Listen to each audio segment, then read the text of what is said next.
Hello everyone, आप सभी का हमारे YouTube channel Shubham Khadka virtual classroom में स्वागत है। हम पढ़ रहे हैं 11th क्लास की केमिस्ट्री और हमने स्टार्ट कर रखा है chapter first basic concept of chemistry के बारे में। हमने बहुत सारे इंट्रोडक्शन पार्ट को देखा था, बहुत सारे टॉपिक्स देखे थे। तो आज ये जो टॉपिक होने वाला है वो फर्स्ट टॉपिक होगा इस चैप्टर का और वो है स्टेट ऑफ मैटर के बारे में। कुल मिला के बात करते हैं हम पहले मैटर के बारे में। मैटर होते क्या हैं? मैटर वो होते हैं जिनका अपना कोई मास होता है, साथ ही साथ वो क्या करते हैं, स्पेस को ऑक्यूपाई करते हैं। उन सभी मटेरियल को हम मैटर कहेंगे, उन सभी पार्टिकल्स को हम मैटर कहेंगे। अगर मैं बात करूँ स्टेट ऑफ मैटर के बारे में, यानी मैटर की कितनी स्टेट होती है, एक्चुअल में देखा जाए तो जो स्टेट होती है वो 5 स्टेट होती है, लेकिन अकॉर्डिंग टू सिलेबस बात करें तो स्टेट जो होती है किसी भी मैटर की वो 3 होती हैं। वो होती है सॉलिड, लिक्विड और गैस। हम क्या करेंगे इस चैप्टर में, सॉलिड, लिक्विड, गैस के साथ साथ जो और मैटर्स के टाइप हैं जैसे कि एलिमेंट, कंपाउंड, मिक्सचर, उनके बारे में भी डिस्कशन करेंगे। तो स्टार्ट करते हैं आज का ये टॉपिक जिसका नाम क्या है, स्टेट ऑफ मैटर। सबसे पहली बात है कि मैटर क्या होते हैं। मैटर वो कंपाउंड या वो पार्टिकल्स जो क्या करते हैं, जिनका अपना कोई मास होगा और जो स्पेस को ऑक्यूपाई करेंगे, उन सभी को हम क्या कहेंगे, मैटर कहेंगे। अब फॉर एग्जाम्पल मैं बात करूँ किसके बारे में, जैसे हम यहाँ पे बात करते हैं वाटर के बारे में। ये है वाटर। अब इस वाटर ने क्या कर रखा है, इस कंटेनर के अंदर स्पेस को ऑक्यूपाई किया है। साथ ही साथ इसका अपना क्या होगा, मास होगा। और हम मास को किस में करेंगे, हम इसको दिखाएंगे, अगर ये लिक्विड में है तो इसको लीटर में दिखाएंगे या फिर किस में दिखाएंगे, मिली लीटर में। ये किसके बारे में बात हो गई है, ये पार्टिकल्स के बारे में यानी मैटर की बात हो गई है। ये कह रहा है कि ऐसे मैटर जो स्पेस को ऑक्यूपाई करते हैं, साथ ही साथ जिनका अपना क्या होता है, मास होता है, और जिसकी प्रेजेंस को हम फील कर सकते हैं, यानी हमारे जो 5 सेंस ऑर्गन्स हैं वो क्या कर सकते हैं, इनकी प्रेजेंस के बारे में पता कर सकते हैं। फॉर एग्जाम्पल मैं ये कहूँ एयर के बारे में, तो क्या है, पूरे एटमॉस्फेयर में एयर भरी हुई है, लेकिन वो दिखाई थोड़ी ना दे रही है, लेकिन वो फिल्ड है, इसका मतलब उसका कोई मास है। और जब गैसेस के मास की बात करते हैं तो उन्हें हम दिखाते हैं मोल में, क्योंकि गैसेस के पार्टिकल बहुत ज्यादा होते हैं तो हम एक वर्ड यूज करते हैं यहाँ पे मोल। अगर बात करें इनका क्या होता है, मास तो होगा ही, साथ ही साथ ये क्या करते हैं, जैसे इसी रूम की बात करें तो इस रूम में क्या है, एयर भरी हुई है। इसका मतलब है कि इसने क्या कर रखा है, यहाँ पे स्पेस को ऑक्यूपाई कर रखा है। तो इसका मतलब है जो एयर है वो क्या है, यहाँ पे मैटर ही है। कुल मिला के बात करते हैं जो मैटर होते हैं, अकॉर्डिंग टू बात करें फिजिकल कॉम्बिनेशन के, जो मैटर होते हैं 3 टाइप के होते हैं। एक तो होता है क्या, सॉलिड, एक तो होता है सॉलिड, एक होगा क्या, लिक्विड, और थर्ड होता है गैस। अब ये किसके अकॉर्डिंग होता है, तो ये होगा फिजिकल कॉम्बिनेशन के अकॉर्डिंग। अगर मैं बात करूँ क्लासिफिकेशन दो होते हैं, तो 2 टाइप के होते हैं। एक तो होता है फिजिकल क्लासिफिकेशन और एक होता है क्या, केमिकल क्लासिफिकेशन। तो अगर बात करें फिजिकल क्लासिफिकेशन के अकॉर्डिंग, जो मैटर होते हैं वो 3 टाइप के होते हैं। एक होगा सॉलिड, लिक्विड और कौन सा होगा, गैस होगा। नेक्स्ट बात करते हैं क्लासिफिकेशन ऑफ मैटर। यहाँ पे क्या किया गया है, जो मैटर है उनको 2 तरीके से क्लासिफाइड किया गया है। पहला क्या है, फिजिकल क्लासिफिकेशन, और दूसरा क्या है, केमिकल क्लासिफिकेशन। सबसे पहले हम बात करेंगे फिजिकल क्लासिफिकेशन के बारे में। अगर फिजिकल क्लासिफिकेशन की हम बात करें तो यहाँ पे अगर मैटर को क्लासिफाइड करें इसके अकॉर्डिंग, तो ये 3 टाइप के होते हैं, ऑलरेडी बता रखा है। पहला होता है सॉलिड, फिर क्या होगा, लिक्विड होगा, और थर्ड क्या होगी, गैस। ये तीनों किसके अकॉर्डिंग है, ये फिजिकल क्लासिफिकेशन के अकॉर्डिंग है। नेक्स्ट बात करते हैं केमिकल केमिकल क्लासिफिकेशन की बात करते हैं। तो इसके अकॉर्डिंग अगर बात करें तो केमिकल क्लासिफिकेशन ऑफ मैटर जो है वो 3 टाइप का है। कौन सा होगा, पहला है एलिमेंट, दूसरा है कंपाउंड, और तीसरा क्या है, मिक्सचर। ये किसके अकॉर्डिंग है, इसका जो क्या है केमिकल फॉर्मूला है, यानी मॉलिक्यूलर जो फॉर्मूला है उसके अकॉर्डिंग हम क्या करेंगे, इस मैटर को क्लासिफाइड करेंगे। तो ये कितने टाइप के हो चुके हैं, 3 टाइप के, एलिमेंट, कंपाउंड और मिक्सचर। इनकी भी हम क्या करेंगे, चर्चा करेंगे। नेक्स्ट बात करते हैं सबसे पहले फिजिकल कॉम्बिनेशन यानी फिजिकल क्लासिफिकेशन के अकॉर्डिंग बात करते हैं। तो सबसे पहला क्या है, सॉलिड्स है। सॉलिड्स को क्या कहेंगे, ठोस कहेंगे। अब ये कह रहा है कि जो सॉलिड्स होते हैं कुछ प्रॉपर्टीज की बात कर लेते हैं। सबसे पहले बात करते हैं मास के बारे में। मास की बात कर लेते हैं, वॉल्यूम की बात कर लेते हैं, उसके अलावा डेंसिटी, काइनेटिक एनर्जी,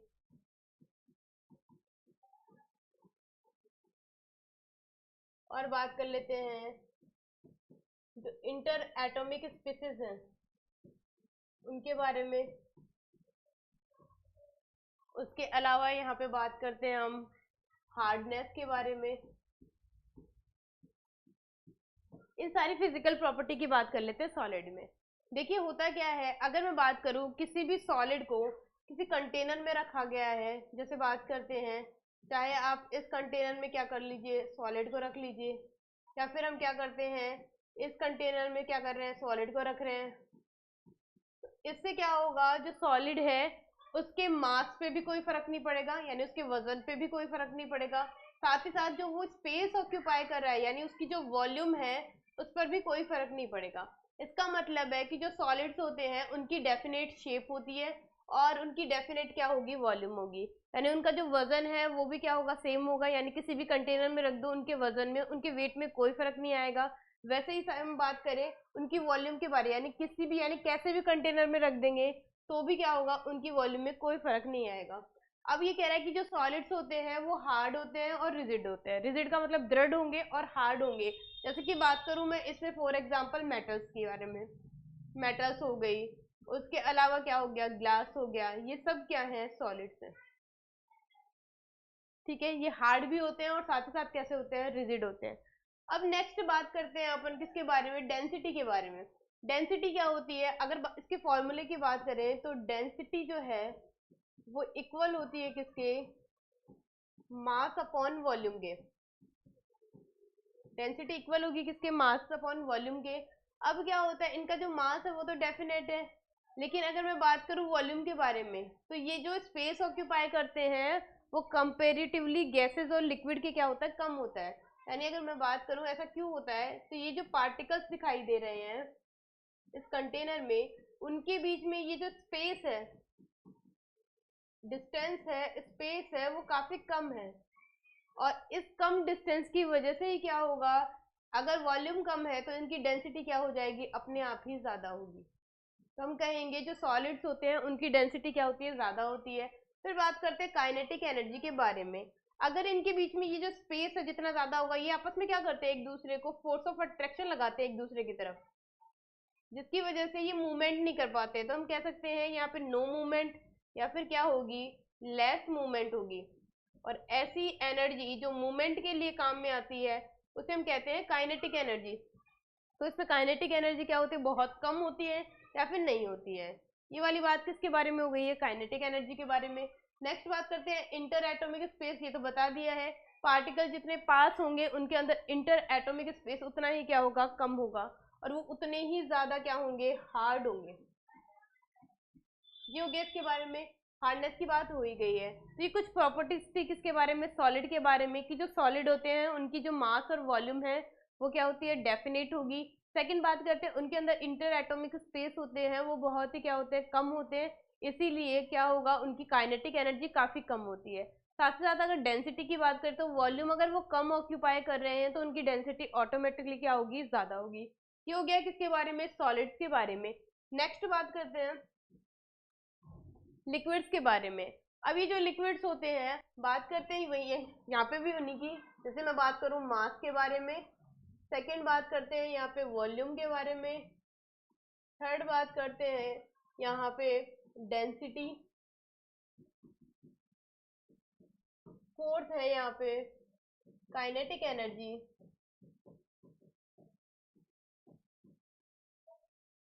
फिफ्थ है यहाँ पे इंटर एटॉमिक स्पेस,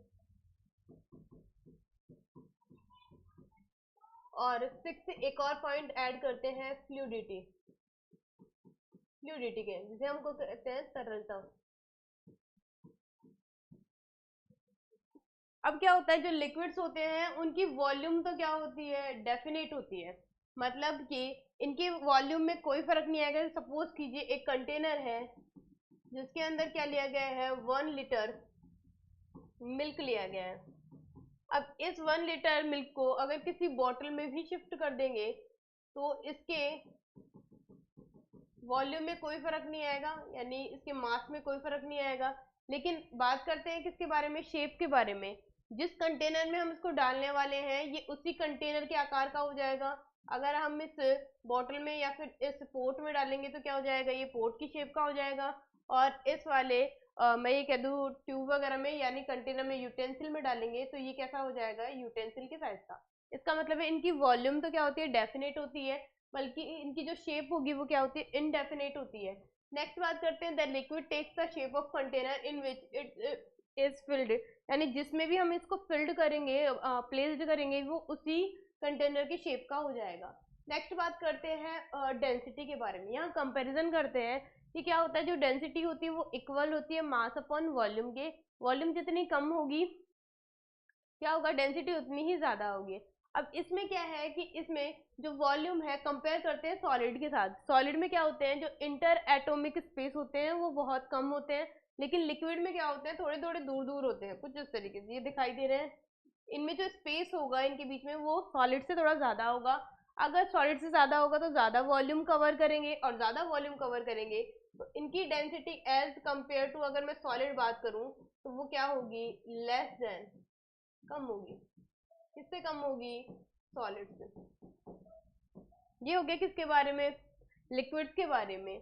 नेक्स्ट बात करते हैं डेंसिटी के बाद काइनेटिक एनर्जी के बारे में। अब क्या होता है कि जो इनके बीच में इंटर एटॉमिक स्पेस है वो ज्यादा है। इसका मतलब है इनको मूवमेंट करने के लिए जगह मिल जाएगी, ये रैंडम क्या कर सकते हैं, मूवमेंट कर सकते हैं। इसका मतलब है यहाँ पे इनकी जो काइनेटिक एनर्जी होगी वो हाई होगी, किससे, सॉलिड से।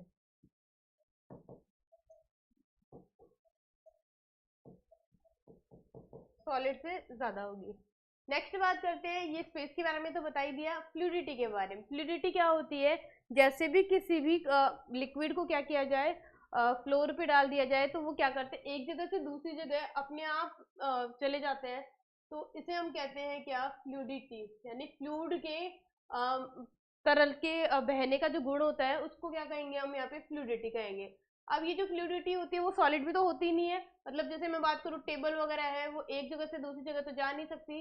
लेकिन अगर हम बात करते हैं वाटर के बारे में तो जो वाटर होता है वो एक जगह से दूसरी जगह किस कैरेक्टर की वजह से जा पाता है, तो वो फ्लूइडिटी की वजह से ही जाएगा। नेक्स्ट बात करते हैं अगले के बारे में, और वो है गैसेस के बारे में। अब जो गैसेस है उसमें भी हम सेम वही टॉपिक्स की बात करेंगे, जैसे मास के बारे में, वॉल्यूम के बारे में, उसके अलावा बात करते हैं डेंसिटी के बारे में, काइनेटिक एनर्जी के बारे में, और स्पेस के बारे में। और एक और लास्ट अभी हमने लिया वो है फ्लूइडिटी। इन सारे कैरेक्टर्स की भी बातें कर लेते हैं, किसके अंदर, गैस के अंदर। अब ये क्या कहता है, इनके पास न तो डेफिनेट वॉल्यूम होती है और न ही डेफिनेट शेप होती है। यानी अगर मैं वॉल्यूम की बात करती हूँ तो अगर एक रूम में क्या किया जाए, इस गैस को यानी ऑक्सीजन को भरा जाए तो इसके साथ क्या होंगी, और भी गैसेस ऐड होंगी, जैसे N2 हो गई, कार्बन डाइऑक्साइड हो गए, वाटर वेपर हो गई। तो ये सब क्या है, ये मास को क्या कर रही है, इंक्रीज और डिक्रीज करेंगी। साथ ही साथ जिस रूम में इसको डाला जाएगा, यानी वॉल्यूम की बात करें, वो उसी रूम में क्या हो जाएगी, ऑक्यूपाई हो जाएंगी। इसका मतलब है न तो इनकी क्या है, वॉल्यूम यानी इनकी जो शेप है वो भी डेफिनेट नहीं है, और इनका मास भी क्या नहीं है, definite. It occupies the whole of the volume of the vessels in which it is placed, यानी जिस नली में इनको डाला जाता है ये उसी नली के आकार की हो जाती है, यानी इनकी शेप चेंज हो जाती है। बात करें बलून्स में, जो क्या होती है, गैस भरी होती है। अब जैसे क्या होगा, जितनी हम क्या करेंगे, ब्लो करेंगे, उतना ज्यादा क्या होगा, इनका साइज इंक्रीज होता जाएगा, यानी इनकी वॉल्यूम जो होती है वो फिक्स नहीं होती है, इनडेफिनेट होती है। अब बात करते हैं इनके स्पेस के बारे में। तो जो क्या होते हैं यहाँ पे, अगर बात करें, ये जो पार्टिकल्स हैं इनके बीच का जो स्पेस है वो बहुत ही ज्यादा है। इसका मतलब है ये स्पेस ज्यादा है, यहाँ पे स्पेस ही तो है, ये जो स्पेस ज्यादा है तो काइनेटिक एनर्जी क्या होगी, ज्यादा होगी। सबसे ज्यादा किसकी होगी, गैसेस की। इसीलिए ये एक जगह से दूसरी जगह आराम से क्या कर लेते हैं, मूवमेंट कर लेते हैं। इसका मतलब इनमें फ्लूइडिटी का कैरेक्टर भी ज्यादा होगा। अगर काइनेटिक एनर्जी ज्यादा है तो इनमें फ्लूइडिटी भी क्या होगी, ज्यादा होगी। नेक्स्ट बात करते हैं किसके बारे में, डेंसिटी के बारे में। अब हमें पता है कि वॉल्यूम इनडेफिनेट है, यानी वॉल्यूम क्या है, बहुत ज्यादा। क्यों? क्योंकि इनके बीच में ये इंटर एटॉमिक स्पेस क्या है, बहुत ज्यादा है। अगर ये इंटर एटॉमिक स्पेस क्या होगा, ज्यादा होगा, तो वॉल्यूम ज्यादा होगी, और वॉल्यूम ज्यादा होगी तो इनकी डेंसिटी सबसे कम होगी। लीस्ट डेंसिटी किसकी होगी, गैसेस की। किसकी वजह से, स्पेस इंक्रीजमेंट की वजह से। ये बात हो गई किसके बारे में, गैसेस के बारे में। नेक्स्ट बात करते हैं, अब नेक्स्ट हम इंटर कन्वर्जन करते हैं। Inter conversion of solid, liquid and gas, इनकी बात करते हैं।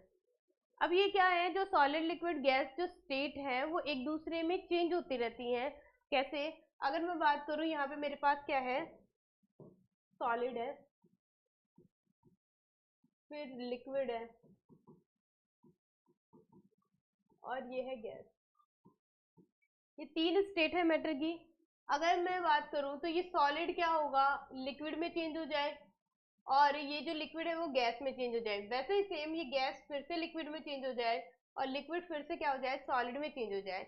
यानी ये जो पूरा इंटर कन्वर्जन है वो डिपेंड करता है टेम्परेचर पे। टेम्परेचर पे डिपेंड करेगा। कैसे? तो वो समझते हैं एक एग्जांपल से। एग्जांपल लेते हैं, जैसे अगर सॉलिड का एग्जांपल लें तो आइस ले लेते हैं, यहाँ पे वाटर ले लेते हैं, और यहाँ पे गैसेस में ले लेते हैं हम वेपर, वाटर वेपर। ये हो गया। अब हमें पता है कि जो सॉलिड है उसको अगर हम रूम टेम्परेचर भी देंगे, रूम टेम्परेचर देंगे, तो वो सॉलिड जो है वो किस में कन्वर्ट हो जाएगा, लिक्विड में, यानी वाटर में कन्वर्ट हो जाएगा। और जैसे ही वाटर को हम हीट करेंगे, यानी इसको भी टेम्परेचर देंगे, इसको यहाँ पे हीट करेंगे, तो ये भी क्या होगा, जो लिक्विड है वो किस में बदल जाएगा, वाटर वेपर में बदल जाएगा। अब ये जो सॉलिड लिक्विड में चेंज हो रहा है, इस प्रोसेस को हम क्या कहते हैं, इसे कहते हैं मेल्टिंग।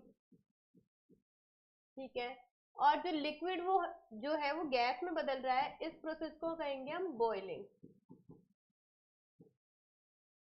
ठीक है। अब नेक्स्ट बात करते हैं कि अगर हम टेम्परेचर को क्या कर दें, अभी तो इंक्रीज कर रहे थे, अगर टेम्परेचर को डिक्रीज कर दिया जाए तो क्या होगा।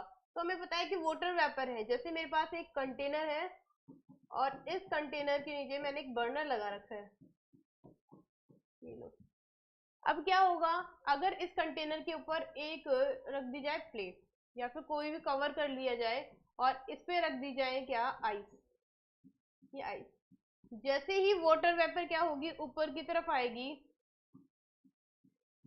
किससे टकराएगी, इस स्पेस से टकराएगी। और जैसे ही टकराएगी तो यहाँ पे हमें क्या दिखाई देंगी, वाटर ड्रॉप्स दिखाई देंगी, वाटर ड्रॉप्स। अब ये वाटर ड्रॉप्स कौन है, लिक्विड ही तो है। अब ये जो चेंजमेंट हुआ है, यानी ये जो गैस है वो लिक्विड में चेंज हुई है, कब, जब हम टेम्परेचर को यहाँ पे क्या कर रहे हैं, डिक्रीज कर रहे हैं, कम कर रहे हैं, तब ऐसा हो रहा है। अगर हम बात करें नेक्स्ट किसके बारे में, कि वाटर जो ड्रॉप्स है, यानी जो वाटर है उसको आइस में कैसे करेंगे, तो हम क्या करते हैं, इसको फ्रीज करेंगे, यानी इसकी फ्रीजिंग करेंगे, यानी इसको फ्रीज में रख देंगे, तो ये फिर से किस में कन्वर्ट हो जाएगा, आइस में कन्वर्ट हो जाएगा। अगर मैं कहूँ वाटर वेपर को क्या करना है, वाटर में कन्वर्ट करना है, तो इस प्रोसेस को हम कहते हैं कंडेंसेशन। तो टेम्परेचर को वेरी करके हम क्या कर सकते हैं, जो इंटर कन्वर्जन है, सॉलिड लिक्विड गैस, यानी तीनों को एक दूसरे में कन्वर्ट कर सकते हैं। ये हो गया किसके बारे में, इंटर कन्वर्जन के बारे में। नेक्स्ट बात करते हैं केमिकल कॉम्बिनेशन के बारे में।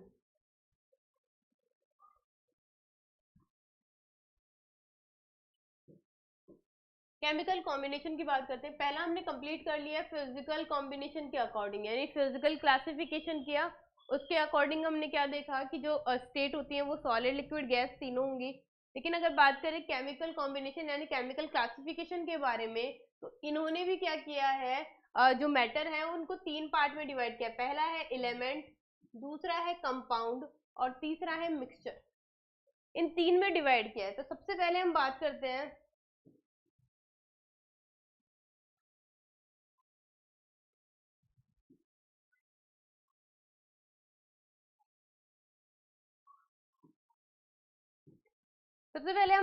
हैं यहाँ पे एलिमेंट के बारे में।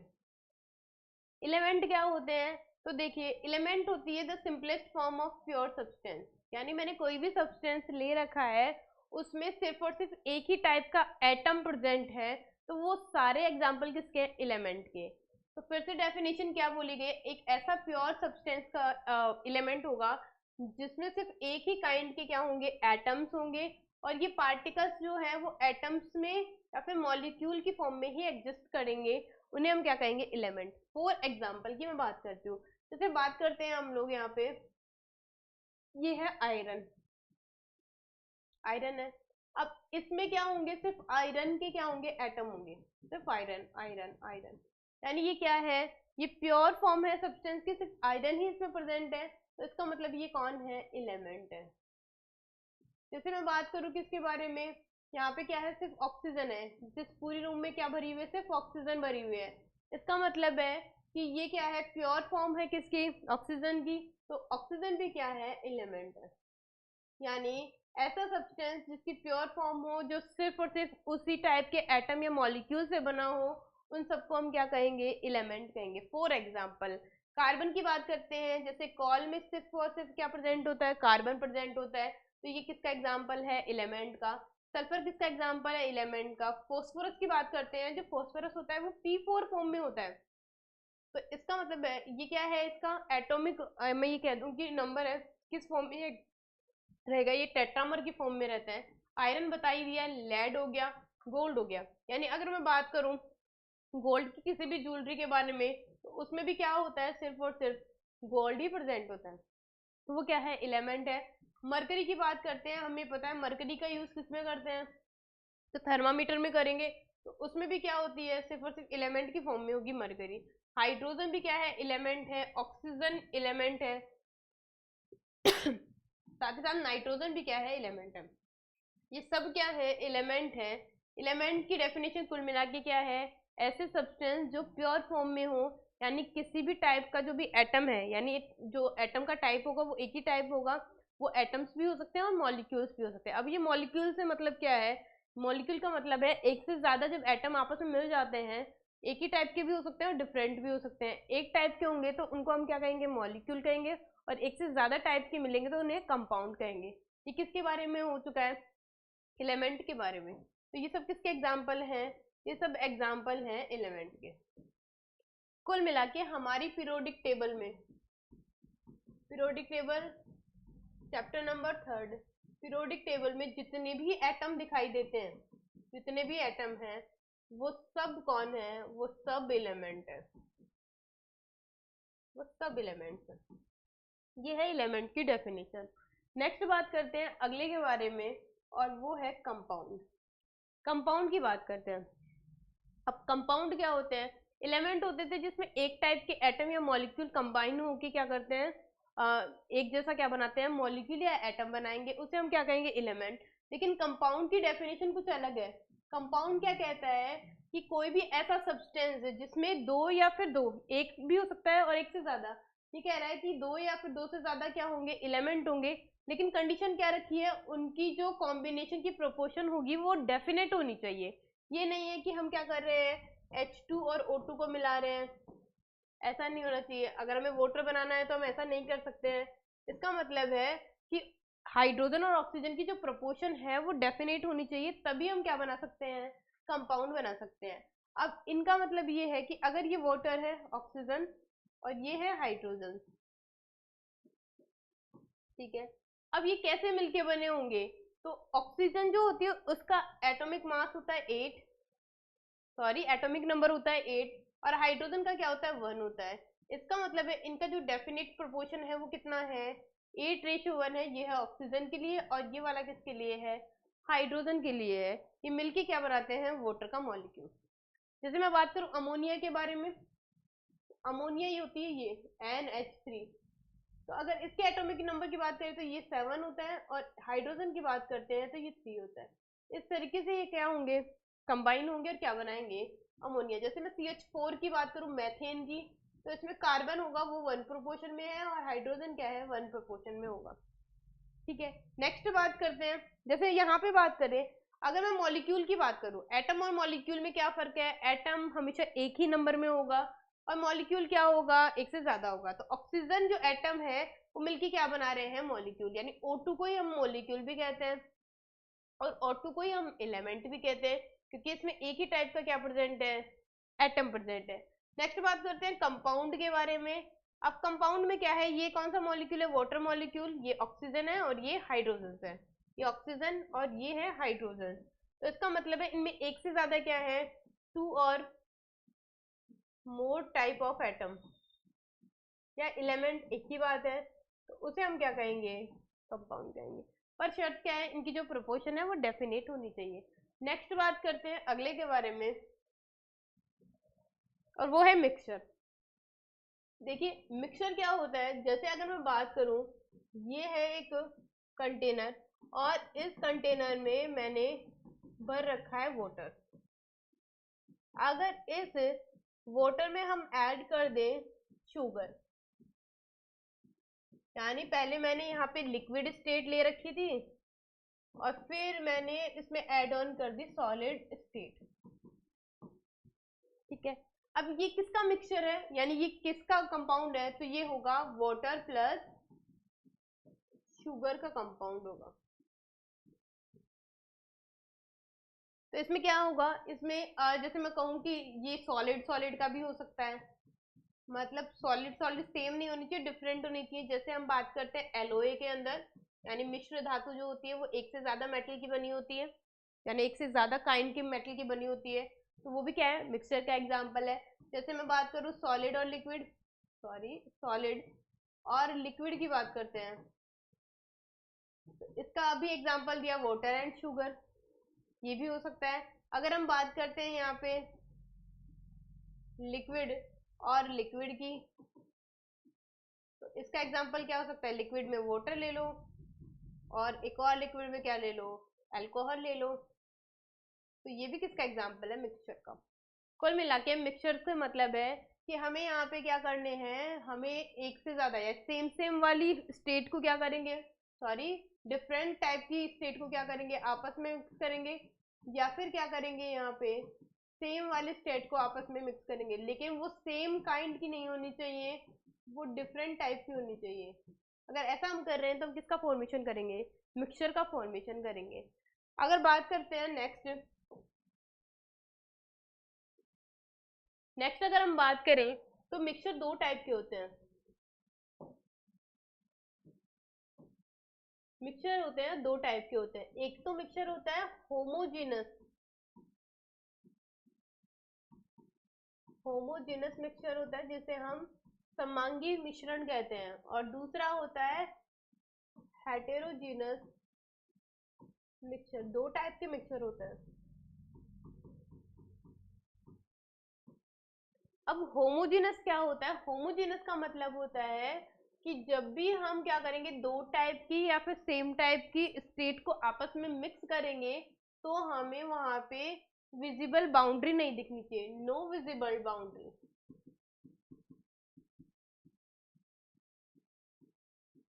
अभी बताया था उसका एग्जाम्पल कि अगर वाटर को क्या कर दिया जाए, शुगर में ऐड कर दिया जाए, शुगर इन वाटर, तो वो किसका एग्जाम्पल है, होमोजेनस का।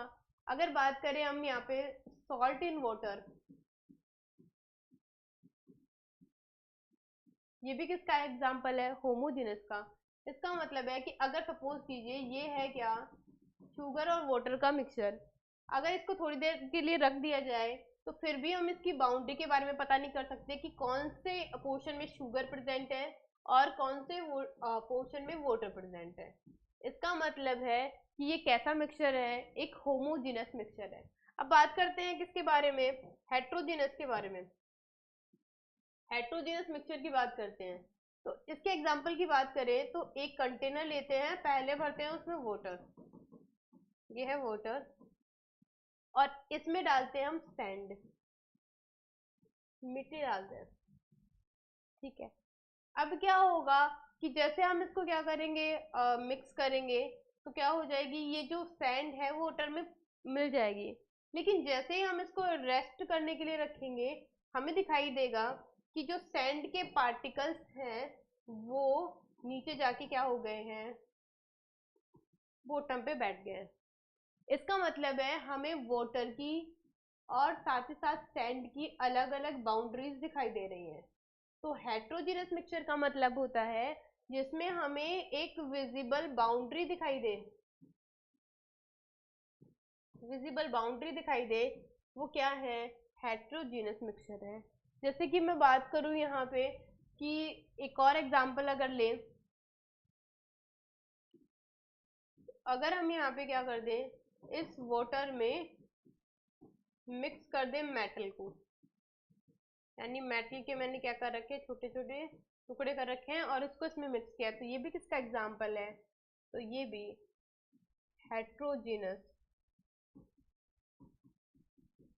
मिक्सचर का एग्जांपल।